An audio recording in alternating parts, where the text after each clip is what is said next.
Good morning, students. As we have started yesterday about the allotropes of the carbon, in which we have discussed that the different forms of a compound which are present in the nature but having different physical properties and same chemical properties means different form of an element present in nature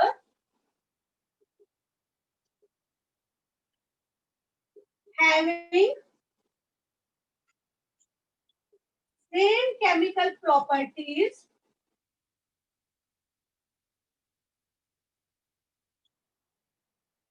but different physical properties.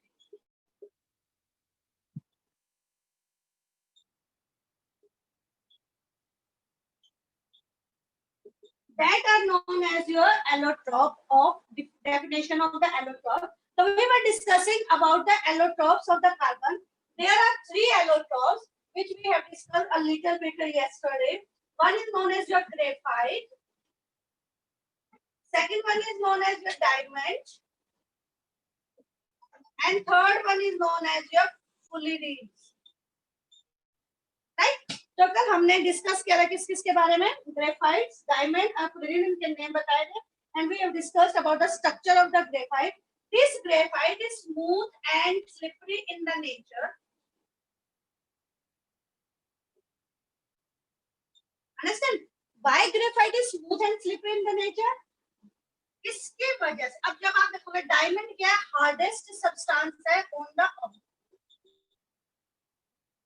Same compound के बने हुए किसके बने हुए carbon के बने हुए कौन से बॉन्ड के द्वारा बने हुए कोवलेंट बॉन्डिंग के द्वारा बने हुए हैं एलोट्रोप से डिफरेंट फॉर्म है कार्बन की फिजिकल प्रॉपर्टीज डिफरेंट है लेकिन केमिकल प्रॉपर्टीज सेम है उसके बाद भी आप देखोगे it is smooth and slippery in the nature जबकि जो डायमंड है that is the hardest substance on the earth so what is why it is smooth and slippery and it is the hardest on the earth it is due to the presence of the bonding present between the carbon atom कि जितने भी carbon atom है उनके बीच में जो bond है वो कौन सा बॉन्ड है as all of you know that carbon having the atomic number 6 its electronic configuration is 2 or 4 means there will be sharing of the 4 electron takes place with the same carbon atom or with a different carbon atom we are discussing about the allotropes तो जब हम एलोटॉप्स की बात कर रहे हैं उसके अंदर जो कार्बन है वो दूसरे कार्बन एटम के साथ अटैच होगा या तो वो 4 के साथ अटैच होगा या 4 से कम के साथ अटैच होगा in case of the graphite each carbon atom is bonded with the other carbon.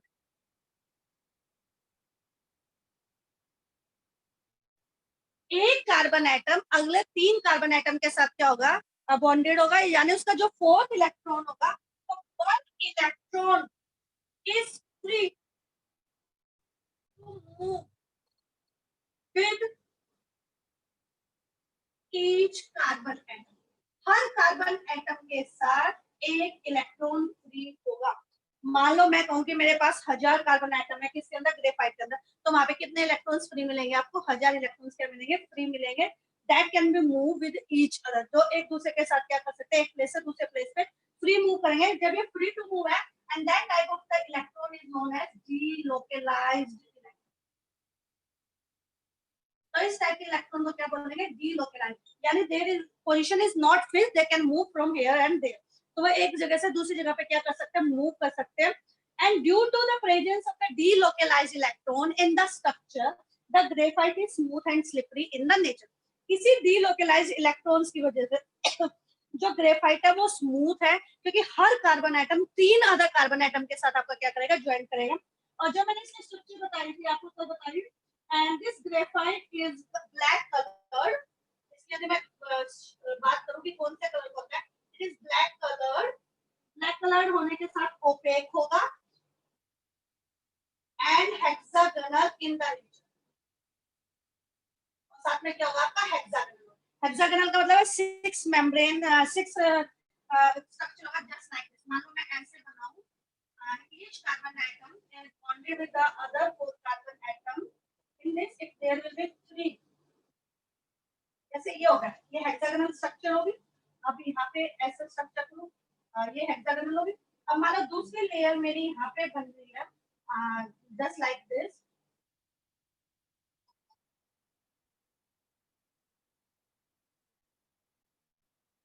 So they are bonded with, means these layers can slide over one another. ये स्लाइड एक दूसरे के ऊपर क्या कर सकते हैं, लेयर एक दूसरे के ऊपर स्लाइड कर सकते हैं, किसकी वजह से, due to the presence of the delocalized electron. किसी डीलोकलाइज्ड इलेक्ट्रॉन की वजह से जब ये लेयर एक दूसरे के ऊपर क्या कर सकती है, स्लाइड कर सकते हैं, इसी वजह से जो आपका ग्रेफाइट होगा that will be smooth and slippery in the nature and its the tensor in the nature 2.3 gram per centimeter cube की क्या डेंसिटी होती है। और यूज तो आपको पता है कि ग्रेफाइट कहाँ यूज होता है, पेंसिल के उसमें यूज किया जाता है। और आपको तीन बता दें मैंने किस इसके अंदर प्रेजेंट है, इसके अंदर वीक वंडरवॉल फोर्सेस होते हैं present. What does it means weak forces? Each carbon atom is bonded with the other carbon atom by a force and that force is known as van der Waals. And these van der Waals forces are weak in the nature. Strong नहीं होती, जैसे ionic bond देखा आपने वो strong bond present होता है, लेकिन यहाँ पे जो कोवलेंट बॉन्डिंग होता है, कोवलेंट बॉन्डिंग के बीच में each carbon atom is joined with the other carbon atom by a force and that force is known as the van der Waals force and that force is not so strong, it is weaker in the nature, so it is easy to decompose or separate the carbon atom. इसमें से आप इसको क्या कर सकते हैं, separate कर सकते हो, इसलिए कम आपको एनर्जी रिक्वायर होगी किसके केस में, ग्रेफाइट के केस में। Okay, now we will discussing about the diamond. As all of you know that diamond is the shiny transparent in the nature. जो डायमंड है शाइनी इन नेचर है, transparent है, hardest है,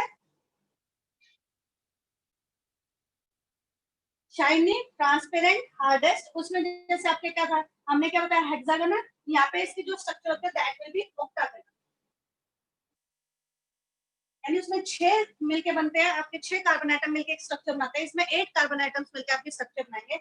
इसमें जो ग्रेफाइट है that is the good conductor of electricity.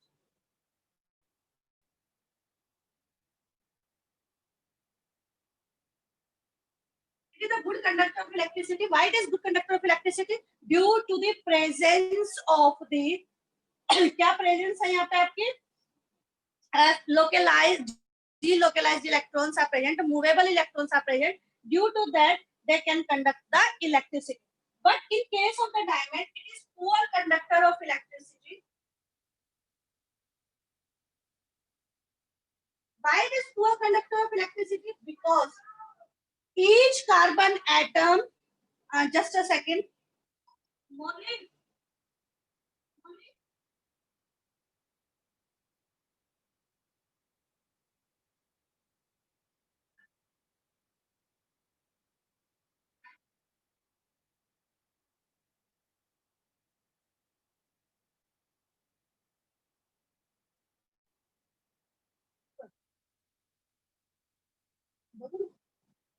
yes. So this is poor conductor of electricity. Why it is poor conductor of electricity? जो diamond है, each in case of the diamond, each carbon atom is bonded with the 4 other carbon atom. मान लो simply मैं ये दिखाऊं, ये जो carbon है ये 4 कार्बन एटम के साथ ज्वाइन करेगा, चाहे वो किसी भी स्ट्रक्चर की फॉर्म में ज्वाइन करे, यानी इस कार्बन के आपके 4 बॉन्ड बनेंगे। या सिंपली इसको मैं ऐसे दिखाऊं कि ये कार्बन है 1 2 3 और 4, तो 4 कार्बन आइटम के साथ ये क्या करे, ज्वाइन करा।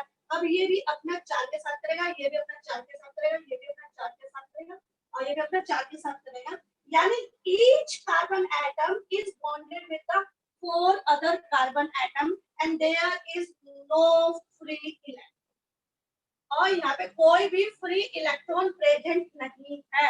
If there is no free electron present in that, so what will happen? तो जब यहाँ पे कोई भी आपको फ्री इलेक्ट्रॉन नहीं होगा, जब फ्री इलेक्ट्रॉन नहीं होगा, there will be no movement of the electron takes place. If there will be no movement of there, then no electric current can pass through that. That's why we can say that it is poor conductor of the electricity or yeah non-conductor of electricity. और मैंने बता दिया each carbon atom is bonded with the 4 other carbon atom by a bond and that bond is known as your covalent bond. Strong covalent bonding की वजह से। Third one that is known as your fullerenes.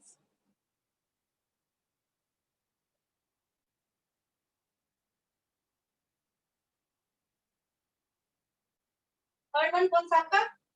फुलेरिन्स, which was discovered by the Buckminster Fuller. इसको discover किया था किसने? Buckminster Fuller ने discover किया था, and he got the Nobel prize for his discovery about the fullerenes. और जो इसके दो मेन कंपोनेंट मिले, one will be C60 and another will be known as C70. दो डिस्कवर किए गए थे जो मेन इसमें दो टाइप के मिले थे. C60 का मतलब 60 carbon atoms join together to give a structure just like the football.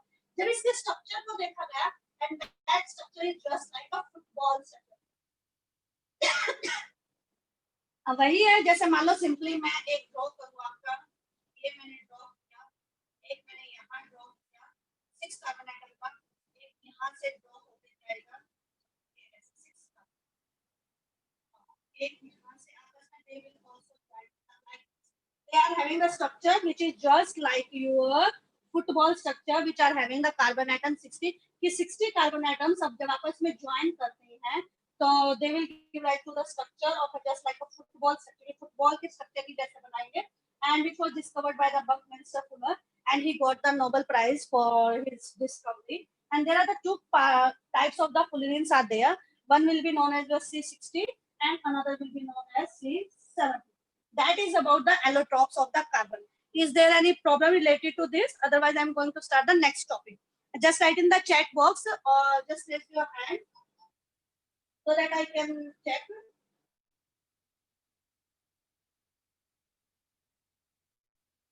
Just write in the chat box if there are any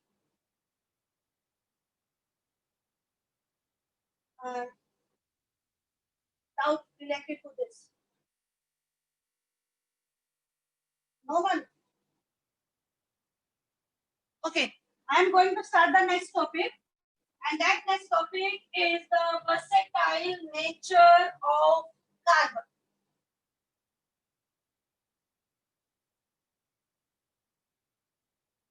Before that, there are the two questions which are present in your NCERT index question.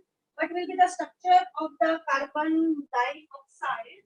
And that carbon dioxide structure, write the electron drop structure of carbon dioxide which are having the formula CO2. यानी heteroatomic molecule. Yes, this is an example of heteroatomic molecule. All of you know about the heteroatomic. Hetero means different atoms का बना हुआ जो molecule होगा, that is known as your heteroatomic molecule. In this case, we can say that carbon having the atomic number 6, its electronic configuration is 4, 2, 4. So this 2 will not participate in the bonding. The outer electrons will participate in the bonding. So there are the 4 electrons are present in this. And oxygen having atomic number 8, its electronic configuration is 2 and 6. आपने देखोगे बहुत सारे cases में हम क्या करते हैं कि जो ऑक्सीजन है वो इलेक्ट्रॉन को गेन करता है, but in this case when it combines with the carbon there will be sharing of the electron text. अब आप कभी कंफ्यूज हो गए कि कहीं पे आप शेयरिंग बता रहे हो मैम, कहीं पे आप ये गेन करता हुआ दिखाई दे रहा है, तो you have to learn that the electronegativity difference.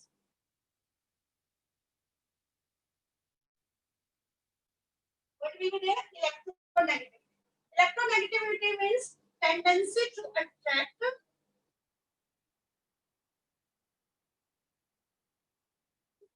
shared pair of electrons.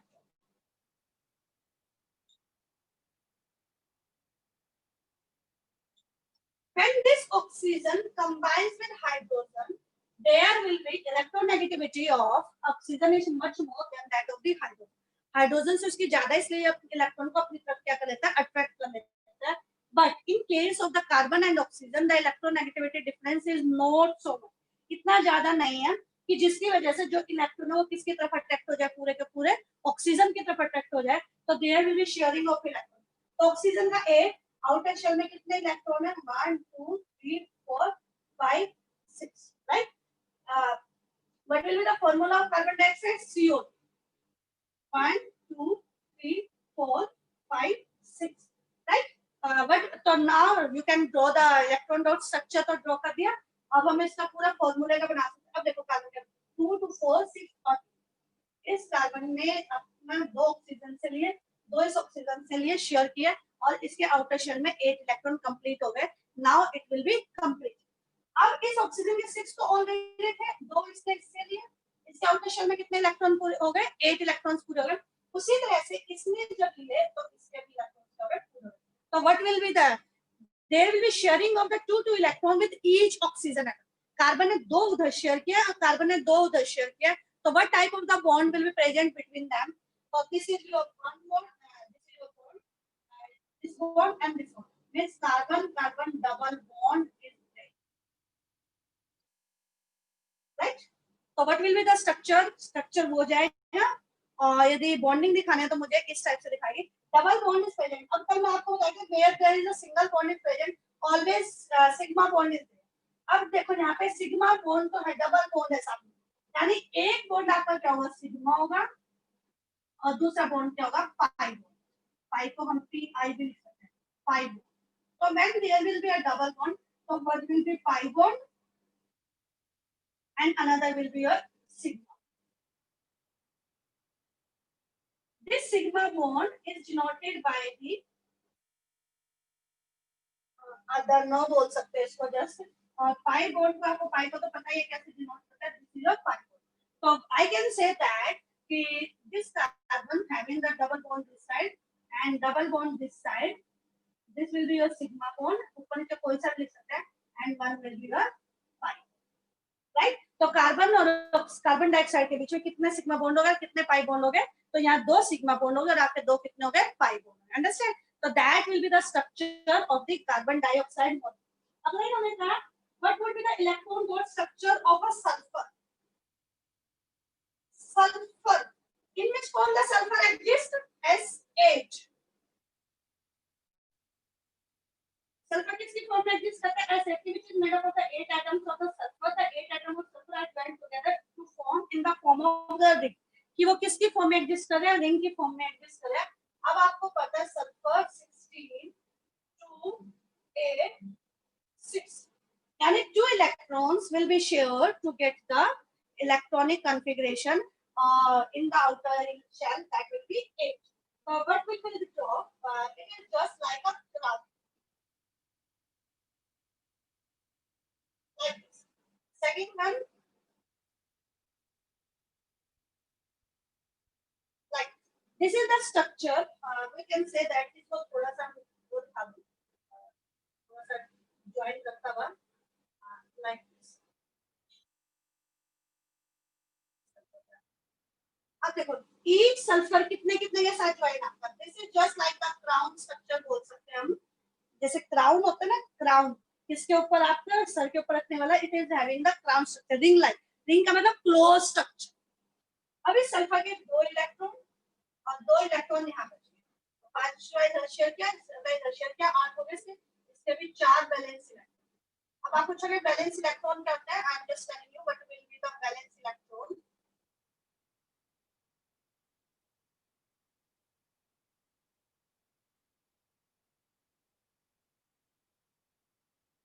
अब देखो इसके आउटर शेल में कितने इलेक्ट्रॉन है? 6 electrons are there. 2 are participating in formation of the bond. The 4 electrons are there.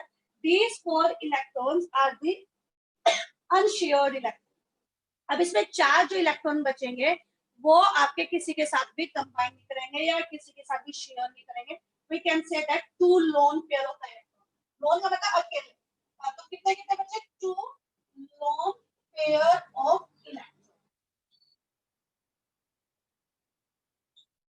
तो हर सल्फर के पास 2 लोन पेयर ऑफ इलेक्ट्रॉन बच गए which will not participate in the formation of the bonding or in the formation of the bond, and that are known as your lone pair which will not participate but present in the outer shell. outer shell में present होंगे लेकिन आपका participate नहीं करेंगे. that are known as your lone pair. तो हर sulphur atom के पास कितने कितने बचे हैं? 2 पेयर. एक पेयर में 2 इलेक्ट्रॉन्स. तो 2 lone pair of the electrons are present with each sulfur atom in the formation of the bond, and that is known as your crown structure. And this property अभी मैं इसके discuss करूंगी. This property is known as your catenation. Carbon के साथ discuss करूंगी इसको. What will be the property of catenation? Is there any doubt? I am just watching there.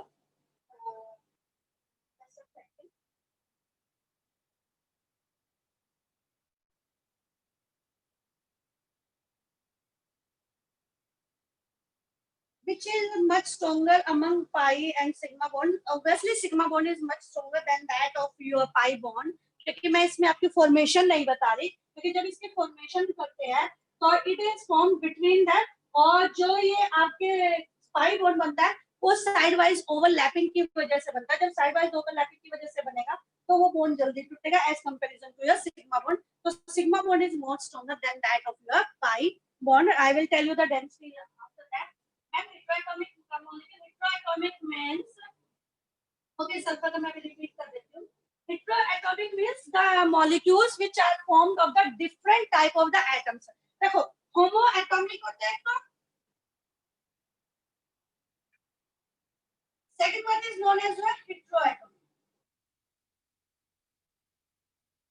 Homo means same type के atom present है। जैसे मैं example दूँ आपको Cl2, O2, H2, N2.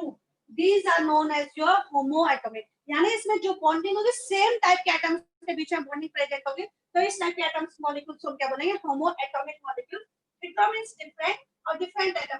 जैसे मान लो मैंने HCl डाल दिया, मैंने H2O डाला, मैंने कार्बन डाइऑक्साइड यूज किया है, या मैं CH4 यूज कर रही हूँ, या मैं NO2 यूज कर रही हूँ, so that are the different type of the molecules which are made up of a different type of the atom that are known as your heteroatomic molecule. And someone is saying that just repeat the structure of the sulfur. As sulfur are having the atomic number 16, 286, यानी इसके outer shell में कितने electron present है? 6 electron present है। और इसको अपना outer shell configuration complete करने के लिए कितने चाहिए? 2 इलेक्ट्रॉन चाहिए। तो it will share 2 electron with the other carbon, other sulphur atom. दूसरे सल्फर एटम के साथ क्या करेगा? शेयर करेगा। उन्होंने हिंट दिया था कि S8 है और that will combine together to form a ring like structure. Ring like structure बनाएगा। रिंग लाइक का मतलब होता है क्लोज, यानी it will not be open. एक बार बन गई तो ये किसी और के साथ कुछ भी शेयर नहीं करेगा, सिर्फ और सिर्फ अपनी क्लोज स्ट्रक्चर बना ली। जैसे मैंने आपको कार्बन के में बता रही थी कि जैसे इस कार्बन ने अपना ये बना ली, या फिर मैं कहूँ इस कार्बन ने अपनी पूरी क्लोज स्ट्रक्चर बना ली। अभी डिस्कस करेंगे सैचुरेटेड और अनसैचुरेटेड में। तो उस केस में यानी क्लोज बन गई, किसी और के साथ कंबाइन नहीं करेगा, तो हर सल्फर एटम दो दो के साथ करेगा। और जब इसी स्ट्रक्चर को डिस्कवर किया गया साइंटिस्ट के द्वारा, it is just like the crown structure. Crown जैसे स्ट्रक्चर होगी इसकी। देखो आपको ऐसे लग रहा होगा जैसे सर के ऊपर ताज रखा हुआ है, उसका राजा का ताज रखा हुआ है। That is your crown structure, right. तो इस सल्फर के दो इलेक्ट्रॉन हर सल्फर के पास दो इलेक्ट्रॉन बचेंगे, और एक इलेक्ट्रॉन इसने यहाँ इस सल्फर के साथ शेयर किया, एक इलेक्ट्रॉन इस सल्फर के साथ शेयर किया, इसके एक हुए, इस तरह इसने इसके साथ, इसके साथ, इसने इसके साथ, और आपस में देखोगे तो there will be complete sharing of the electron with other two sulphur atom.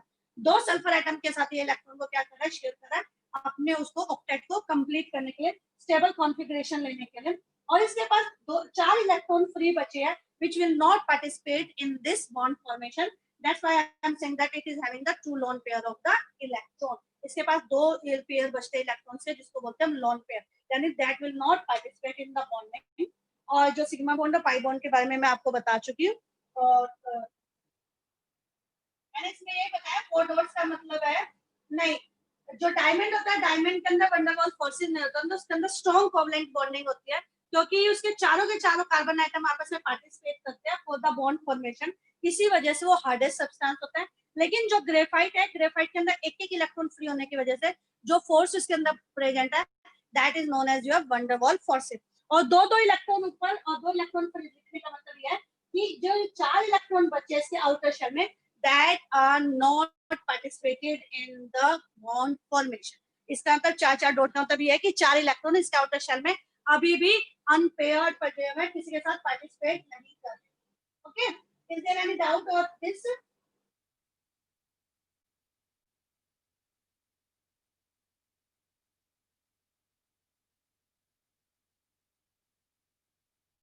Right, okay. Now we are going to discuss the versatile nature.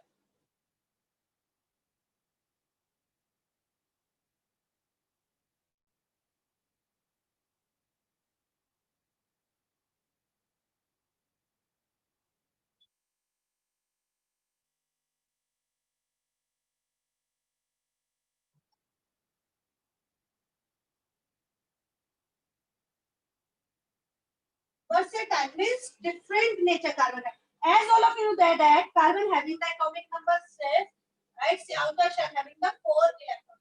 Due to the presence of the 4 electron in the outermost shell, what will happen? It can form the bonding with the other carbon atom or the other molecules or the other atoms to form the homoatomic molecules or the heteroatomic molecule. Means carbon का versatile nature. अब ये देखो carbon आपका glucose में भी present है, इसको हम या हम कह सकते हैं कि the form of the starch. Starch के अंदर प्रेजेंट है, प्रोटीन्स के अंदर प्रेजेंट है, ये फैट्स के अंदर प्रेजेंट है, और द डिफरेंट जैसे फूड वगैरह हमारी बॉडी के अंदर भी प्रोटीन, फैट्स, लिपिड्स, ग्लूकोज वगैरह कार्बोहाइड्रेट की फॉर्म में प्रेजेंट है. यानी ये जो कार्बन है it is having the large number of the compound. इस कार्बन के a large number of compounds are present. मैं ये कहूँ कि लाखों में प्रेजेंट है तो it will not be wrong. वो wrong नहीं होगा यदि मैं कह दूँ कि ये लाखों कंपाउंड्स इसके क्या प्रेजेंट है, कार्बन के प्रेजेंट है. ये इसके किसकी वजह से, वर्सेटाइल नेचर की वजह से. तो what is present between the carbon so that it can form a large number of the compounds. ये large number of compounds किस वजह से बनाता है, तो इसके लिए हम यहाँ पे इसकी 3 प्रॉपर्टीज डिस्कवर करेंगे. One will be a catenation, second is tetravalency, and third one will be unique nature. Right? One by one we will discuss each other. सबसे पहले आसान सी करते हैं tetravalency. Tetravalency means 4 electrons in outermost shell.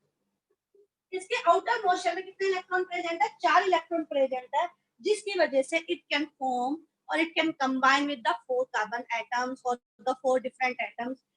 Single carbon पूरी periodic table के अंदर ऐसा element है जो 4 अलग अलग एटम के साथ कंबाइन कर सकता है. मानो मैं कहूं कि कार्बन है या हाइड्रोजन है, मान लो ये सिंपल सा फॉर्मूला लिखा मैंने, इसका मीथेन, राइट? ये मीथेन का लिखा. इसका ये हाइड्रोजन है, ये OH से भी रिप्लेस हो सकता है, एक हाइड्रोजन इसका क्लोरीन से भी रिप्लेस हो सकता है, एक हाइड्रोजन इसका ब्रोमीन से भी रिप्लेस हो सकता है. यानी ये एक ऐसा कार्बन है, ये एक ऐसा एटम है on which the 4 different type of the atoms join to form a new compound. कि इसके ऊपर आपके अलग अलग कंपाउंड क्या कर सकते हैं, ज्वाइन कर सकते हैं. जैसे मैंने मीथेन का बोला, जैसे ये मीथेन बनाया मैंने जिसमें चारों के चारों के आपके हाइड्रोजन, एक को रिप्लेस कर दिया मैंने, क्लोरीन बना दिया. अब ये ट्राई क्लोरोमीथेन हो गया. अब दूसरा रिप्लेस कर दिया, दूसरा अलग कंपाउंड बन गया. यहाँ मैंने रिप्लेस कर दिया तो अलग कंपाउंड बन गया. इसको मैंने रिप्लेस कर दिया तो अलग कंपाउंड बन गया. अब यहाँ का रिप्लेस करके मैं आई लिख दूं तो अलग कंपाउंड बन जाएगा. यहाँ का रिप्लेस करके Cl को ऊपर हटा दिया, Br लगा दिया तो अलग कंपाउंड बन गया. मानो यहाँ पे मैंने OH लगा दिया तो अलग कंपाउंड बन गया. So there will be a different type of the compounds will be formed due to its tetravalence. Outer shell में 4 इलेक्ट्रॉन होने की वजह से it can join with the 4 different atoms. That different atom may join with the 4 other atoms. That atoms may be same or different. वो एक जैसे भी हो सकते हैं और different भी हो सकते हैं, जिसकी वजह से ये एक large number of compounds बनाता है. दूसरा unique nature. यूनिक नेचर का मतलब है इसका आउटर शेल में कितने इलेक्ट्रॉन है, 4. यानी इसके पास एक A शेल है और एक L शेल है. तो ड्यू टू स्मॉल साइज है तो जो न्यूक्लियस है it is able to hold the outer shell electrons very tightly. कि इसकी वजह से स्मॉल साइज होने की वजह से जो न्यूक्लियस है, न्यूक्लियस के अंदर जो प्रोटॉन है वो क्या करते हैं, इलेक्ट्रॉन को अट्रैक्ट करके रखते हैं, उसको छोड़ते ही नहीं है. जब उसको छोड़ेंगे नहीं तो आइटम उसके साथ कंबाइन करेंगे तो उनको होल्ड करके रखेगा. तो इसी यूनिक नेचर की वजह से ये स्ट्रॉन्ग कोवलेंट बॉन्ड है.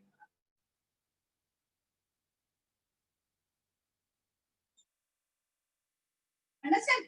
तो ये यूनिक नेचर क्या है, स्मॉल साइज है, जिसकी वजह से इसके पास जो इलेक्ट्रॉन्स प्रेजेंट है, सॉरी न्यूट्रॉन्स प्रेजेंट है या न्यूक्लियस प्रेजेंट है inside the atom, which is able to hold strongly the electrons present in the outermost shell, जिसकी वजह से ये निकल के नहीं भाग सकते और जो दूसरे आइटम है वो इसके साथ आके क्या कर लेंगे, ज्वाइन कर लेंगे. that is known as unique nature and that unique nature is through small size. Third one is known as the catenation. Catenation का मतलब है when an atom join together to form, कि जैसे मैंने आपको बताया था कि जो कार्बन एटम है, जो सल्फर बताया था, सल्फर किसकी फॉर्म में मिलता है? S8 की फॉर्म में मिलता है। फास्फोरस किसकी फॉर्म में मिलता है? Phosphate form. यानी ये मैक्सिमम कितने के साथ ज्वाइन कर सकता है? आपका 4 के साथ कर सकता है। और sulphur maximum other sulphur atom के साथ S8 है। उसी तरह से एक होता है सिलिकॉन। सिलिकॉन भी 6-7 एटम के साथ अपने सेम ज्वाइन कर सकता है। बट जो कार्बन है, it can join to a large number of the carbon atom. अपने जैसे ही कार्बन एटम के साथ ज्वाइन कर सकता है, even in lakhs, thousands, lakhs, to form a large molecule.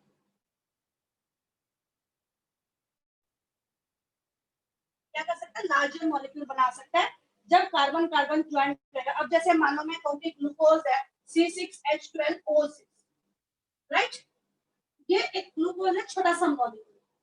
अब ये जो छोटा सा मॉलिक्यूल है, अब मैं कहूँ कि ये 3 4 5 1 2 3 4 5 और 6 यहाँ आपस में HOH के साथ ये क्या कर गया? ज्वाइन कर गया, right? As a joint, yani it can form a long chain of the carbon atom and to form a larger molecule, and this property is known as catenation. Due to this property, the carbon carbon can join by a single bond or double bond or the triple bond. कि carbon carbon के बीच में single bond भी present हो सकता है, carbon carbon के बीच में double bond भी प्रेजेंट हो सकता है, और कार्बन कार्बन के बीच में कौन सा बॉन्ड प्रेजेंट हो सकता है? ट्रिपल बॉन्ड भी प्रेजेंट हो सकता है। यदि कार्बन कार्बन के बीच में सिंगल बॉन्ड होगा तो that will be known as the saturated hydrocarbon, saturated. और यदि ये प्रेजेंट हो डबल या ट्रिपल बॉन्ड होगा तो that will be known as the unsaturated, right? So these type of the bonding are present between them. यानी तीन प्रॉपर्टियां, one will be known as your catenation, second one will be known as tetravalency, and third one is known as your unique property या unique nature. इसके बारे में बाद में कुछ और पूछना है तो बताओ, नहीं तो I am going to end this meeting.